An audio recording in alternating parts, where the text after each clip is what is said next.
Você sabia que Jesus, o Filho de Deus, desceu até o inferno? Para muitos, essa é uma revelação surpreendente. Afinal, por que alguém tão puro e santo teria que ir para um lugar tão sombrio e assustador? Para entendermos isso, primeiro precisamos saber o que é o inferno segundo a Bíblia. A palavra inferno é usada com diferentes significados nas Escrituras e isso pode confundir muita gente. Mas a Bíblia nos mostra com clareza o que esse lugar representa. E o mais impressionante de tudo é o que aconteceu quando Jesus esteve lá. Algo que até hoje impacta toda a humanidade e que você vai descobrir no final deste vídeo. Antes de continuar, inscreva-se no canal e curta este vídeo. O inferno é um lugar de separação total de Deus, um local de trevas, sofrimento e julgamento.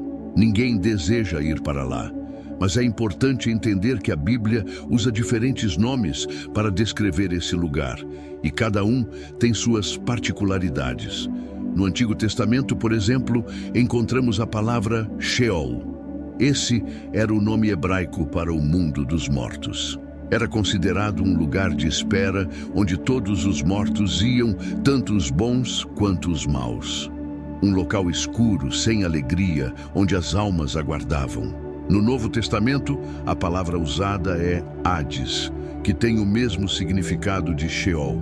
Também é descrito como um lugar temporário, onde as almas dos que morreram esperam o julgamento. Jesus mesmo falou sobre o Hades na parábola do rico e Lázaro, relatada em Lucas 16. Ali, o rico estava em tormento, separado de Lázaro, que estava em descanso. Isso mostra que, mesmo no estado de espera, há diferença entre aqueles que viveram com fé e os que rejeitaram Deus. Outro termo importante é Gina. Essa palavra era usada por Jesus para falar sobre o castigo eterno. Gina era um vale fora de Jerusalém, onde se queimava lixo. Jesus usava essa imagem para mostrar o sofrimento contínuo daqueles que rejeitam a Deus. Era um lugar de fogo que nunca se apagava. Por fim, temos o Lago de Fogo, mencionado em Apocalipse. Esse é o destino final de Satanás, seus anjos e todos os que rejeitam a salvação. Um lugar de tormento eterno, sem retorno. Essas descrições mostram que o inferno é tanto um local temporário como o Sheol e o Hades, quanto um destino final como a Gina e o Lago de Fogo. Mas mesmo com tantas descrições claras, existem muitos equívocos sobre o inferno. Algumas pessoas acham que o inferno é governado por Satanás, como se ele fosse o rei daquele lugar. Mas a verdade é que o inferno foi criado para puni-lo. Ele não reina lá. A Bíblia é clara quando diz, em Mateus capítulo 25, versículo 41, que o fogo eterno foi preparado para o diabo e seus anjos. Satanás será apenas mais um entre os condenados, sem qualquer privilégio ou autoridade. Outros brincam com a ideia do inferno, dizendo que será um lugar de festas e encontros com amigos. Nada poderia estar mais distante da realidade. O inferno, segundo a Bíblia, é um lugar de choro, ranger de dentes, solidão, dor e total ausência da presença de Deus. É um lugar de tristeza eterna. Jesus mesmo disse em Mateus capítulo 8, versículo 12, que aqueles que forem lançados nas trevas exteriores estarão em profundo sofrimento. Também há quem acredite no purgatório, como um lugar de purificação das almas antes de entrar no céu. Mas essa ideia não aparece na Bíblia. Pelo contrário, Hebreus capítulo 9, versículo 27, diz que o ser humano morre uma só vez e depois vem o juízo. Isso quer dizer que nosso destino eterno é decidido enquanto estamos vivos. Não há segundas chances após a morte. A salvação é uma escolha que precisamos fazer agora, enquanto temos vida. A boa notícia é que essa salvação é gratuita, pois Jesus já pagou o preço por nós. Só precisamos crer e aceitar esse presente. Há também a ideia errada de que todas as pessoas que morrem vão imediatamente para o inferno ou para o céu. Mas a Bíblia ensina que haverá um dia específico para o julgamento final. Até lá, as almas dos mortos esperam umas em conforto, como no caso de Lázaro, e outras em tormento, como no caso do homem rico. Isso nos mostra que existe um estado intermediário antes da separação definitiva. Outro equívoco é a crença na aniquilação, ou seja, de que os ímpios deixarão de existir. Mas a maioria das passagens bíblicas fala claramente sobre o castigo eterno. A punição não é o fim da existência, mas a separação eterna de Deus, em sofrimento. Jesus falou várias vezes sobre o fogo que nunca se apaga, sobre o choro e o ranger de dentes, mostrando que não se trata de aniquilação, mas de dor contínua. Agora que entendemos melhor o que é o inferno e desmentimos algumas dessas ideias erradas, podemos compreender a importância da ida de Jesus a esse lugar. Ele não foi para sofrer, mas para cumprir uma missão grandiosa. A descida de Jesus ao inferno tem um significado profundo e poderoso para a nossa fé. E é sobre isso que vamos continuar a refletir. Jesus, ao morrer na cruz, não apenas entregou sua vida, mas deu início a um dos momentos mais significativos da história da salvação. Ele foi traído por um de seus discípulos, julgado de forma injusta, humilhado diante da multidão e submetido a uma das formas mais cruéis de execução da época, a crucificação. Apesar de não ter cometido pecado algum, ele suportou zombarias, dores físicas intensas e a angústia de carregar sobre si os pecados de toda a humanidade. Depois de sua morte, seu corpo foi tirado da cruz e colocado em um túmulo. Para seus discípulos e seguidores, aquele foi um momento de escuridão, tristeza e confusão. Muitos não compreendiam que tudo aquilo fazia parte do plano perfeito de Deus para salvar a humanidade. Mas o que aconteceu com Jesus entre sua morte e ressurreição? A Bíblia nos dá pistas claras sobre isso. Uma das ações mais impressionantes foi a sua descida ao inferno ou ao Hades. Esse ato não foi em vão. Jesus não desceu para sofrer ainda mais, mas para cumprir uma missão, anunciar sua vitória.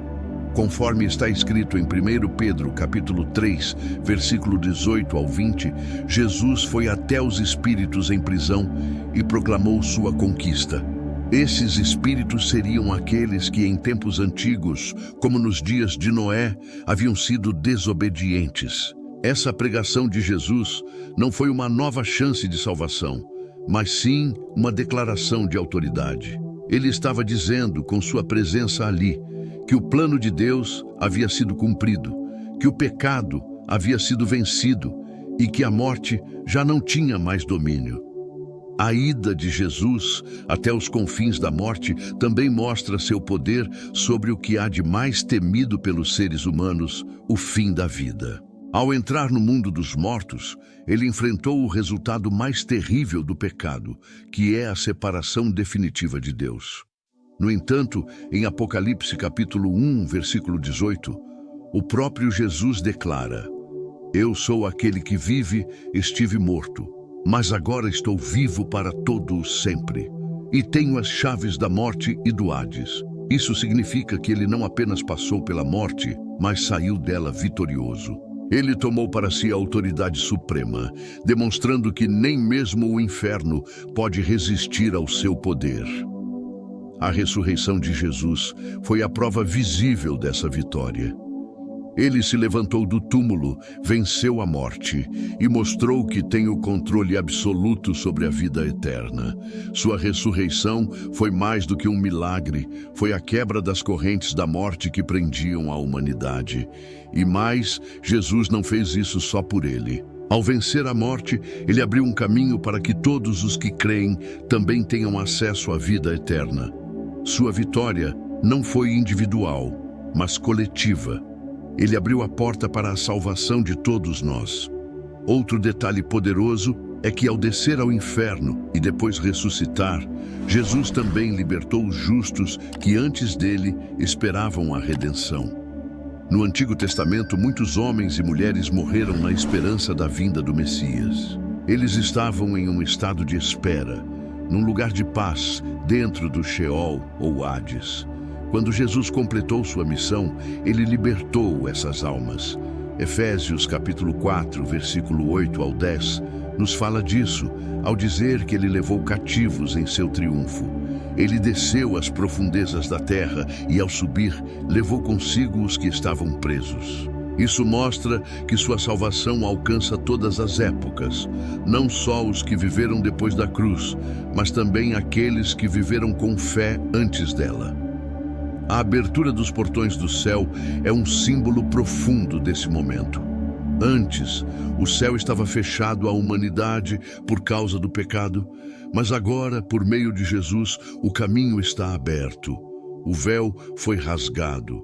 Não há mais barreiras. Quem crê em Cristo pode ter certeza de que será recebido no céu, não por mérito próprio, mas pelo sacrifício do Salvador.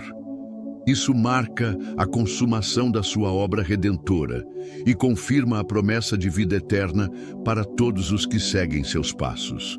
O mais importante é entender que a jornada de Jesus até o inferno não foi sinal de fraqueza ou derrota. Foi o ápice de sua vitória. Ele enfrentou a morte de frente, desceu ao lugar mais profundo e saiu de lá triunfante. Satanás não conseguiu detê-lo. Nenhuma força das trevas foi capaz de impedir a sua missão. Pelo contrário, sua presença no inferno foi uma declaração de que o reino de Deus havia vencido. Ele entrou como rei, pregou aos espíritos, libertou os cativos e abriu as portas do céu. Essa vitória de Jesus não é apenas um acontecimento distante. Ela tem impacto direto em nossas vidas. Graças ao que ele fez, não precisamos mais temer a morte. Ela não é mais o fim, mas um recomeço. Não é mais uma sentença, mas a porta para a eternidade. A cruz, que antes era símbolo de dor, hoje é símbolo de esperança. E o túmulo, que representava o fim, agora é sinal de vida. Tudo o que Jesus fez, sua morte, sua descida ao inferno, sua ressurreição, foi por amor. Amor por mim, por você, por toda a humanidade. A salvação que ele oferece é completa.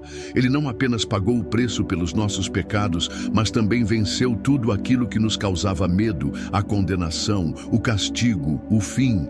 Agora, por meio dele, temos acesso à vida eterna, ao perdão e à presença de Deus para sempre. Não há mais o que temer. Não há mais separação. A ponte foi construída e está firme. Jesus é essa ponte, o caminho seguro para o céu. Sua vitória é também a nossa vitória. Porque ele venceu, nós também podemos vencer. Porque ele ressuscitou, nós também ressuscitaremos. A fé em Cristo nos dá essa segurança. Não é uma fé vazia, baseada em emoções ou tradições.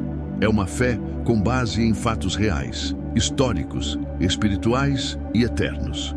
Jesus viveu, morreu, desceu ao inferno, ressuscitou e hoje está à direita de Deus Pai, intercedendo por nós.